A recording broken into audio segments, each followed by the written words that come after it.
Les apprentis chefs, bonjour, j'espère que vous allez bien et comme d'habitude que vous avez très faim. Attention, aujourd'hui, alerte à la gourmandise. Nous allons faire un gâteau ou plutôt une tarte et on va faire une tarte au chocolat Kinder. Croyez-moi, ça s'annonce vraiment très gourmand. Alors comment est-ce qu'on va faire ça? Plusieurs étapes. On va commencer par faire une pâte traditionnelle sablée. On va ensuite faire une ganache au chocolat noir. On recouvrira avec une ganache au chocolat Kinder. On viendra décorer avec des Kinder Bueno et de la chantilly. Croyez-moi, ça va vraiment être très costaud et vraiment très gourmand. Allez, j'espère que ça vous plaît. On commence tout de suite.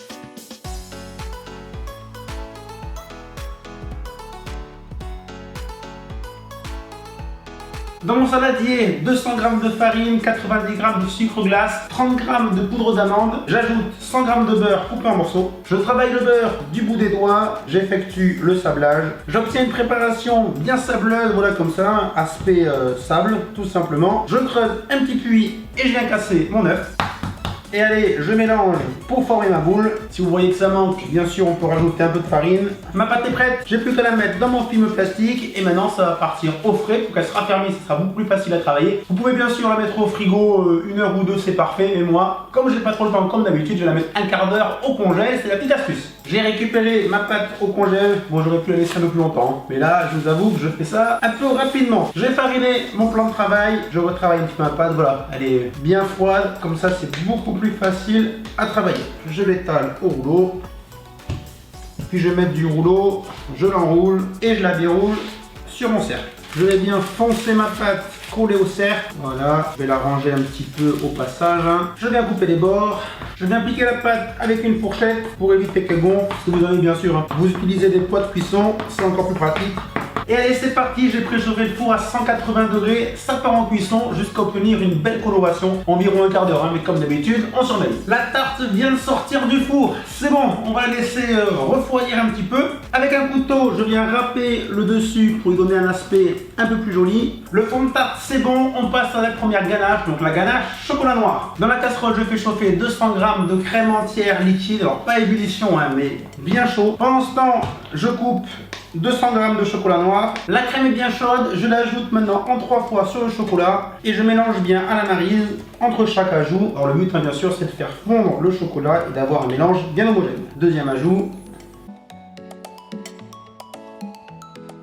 Dernier ajout de la crème bien chaude et voilà en 3 fois. Du coup logiquement la ganache est bien prête, le chocolat est entièrement fondu et si vraiment vous voyez qu'il reste des morceaux de chocolat, on peut continuer au bain-marie. Voilà, ganache juste parfaite. Il me reste à remplir mon fond de tarte avec. Première ganache terminée, il me reste à mettre ma tarte au frais pour faire figer la ganache. Allez hop, au frais. On passe à la deuxième ganache. Vous l'avez bien sûr deviné, c'est là que les choses vont devenir très sérieuses. On passe à la ganache Kinder Maxi. Cette fois, je fais chauffer 150 g de crème entière liquide. Et pendant ce temps, je viens couper en morceaux 300 g de Kinder Maxi. On va essayer de ne pas tout manger. Essayez, hein.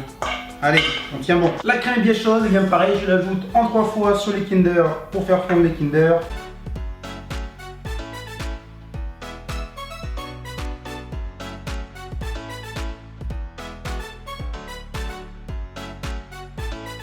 La deuxième ganache est prête. La ganache Kinder, voilà, juste clairement parfaite, bien homogène, bien onctueuse. Ah, ça fait clairement envie. J'ai récupéré la tarte au frais. Il me reste à venir verser la deuxième ganache par-dessus. Voilà, j'en ai mis un petit peu partout. Ça, comme d'habitude, vous me connaissez. On étale bien, voilà, pour bien mettre partout. Il ne faut pas qu'elle déborde au niveau des proportions là. Je suis juste parfait. Et bien allez, on la met au frais pour que la ganache Kinder prenne également au froid. À tout à l'heure. Ça avance. J'ai une nouvelle fois récupéré ma tarte au frais. La ganache Kinder affligée par-dessus la ganache chocolat. Alors pourquoi je mets une ganache chocolat? Parce que le Kinder ça peut être entre guillemets un petit peu écœurant. Donc du coup avec une ganache chocolat noir je trouve que ça homogénise un petit peu les goûts et c'est pour moi mieux. Mais vous pouvez bien sûr faire la tarte 100% Kinder si vous avez envie. On passe au Kinder Bueno, ce qui est sans aucun doute pour moi les meilleurs Kinder de la marque. Alors là, tout simplement, je vais venir couper des bouts et venir les poser sur la tarte. Voilà, on est vraiment pas mal, croyez-moi. Qu'est-ce qu'il nous reste à faire? Dernière étape, on passe à la chantilly. On va faire une chantilly à la vanille, mais alors on va y aller vraiment très léger en sucre, juste un tout petit peu de sirop de glace, parce que là, en termes de calories et de sucre, je pense qu'on est déjà vraiment, ouais,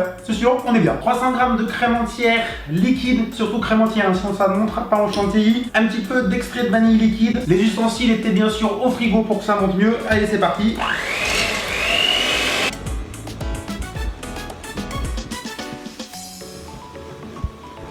Voilà, vous avez vu, hein, j'ai vraiment que très peu sucré la chantilly. Je la place dans ma poche à douille.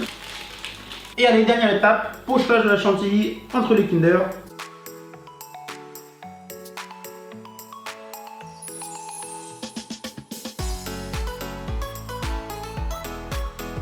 Et voilà, notre tarte Kinder est terminée, ou presque, hein. Et pourquoi on râperait pas encore un petit peu de Kinder par-dessus, voilà, pour la gourmandise. Allez hop, juste comme ça. Les apprentis chefs, notre tarte Kinder est terminée. C'est un petit peu long, hein, mais quand on voit ça, je pense que vraiment ça valait le coup. Il va plus qu'à me rester à la mettre au frais et à attendre tout à l'heure pour la dégustation. Mais là, j'en suis sûr, ça va être une pure tuerie. J'espère que cette recette et que cette vidéo vous a plu. N'hésitez pas, hein, à faire cette tarte Kinder pour les enfants, ça c'est sûr, ça va leur plaire, hein. Vous pouvez également retrouver sur la chaîne le gâteau Kinder que j'avais fait avec Axel. D'ailleurs, il y a plus de 10 000 vues sur YouTube sur ce gâteau. C'est plutôt sympa, apparemment ça a l'air de vous plaire. N'oubliez pas, vous retrouvez toutes les vidéos sur www.lesapprentischefs.com. Si ce n'est pas encore fait, je compte sur vous, abonnez-vous à la chaîne YouTube. Et nous, on a rendez-vous comme d'habitude très vite avec une nouvelle vidéo. Ciao tout le monde, bye bye.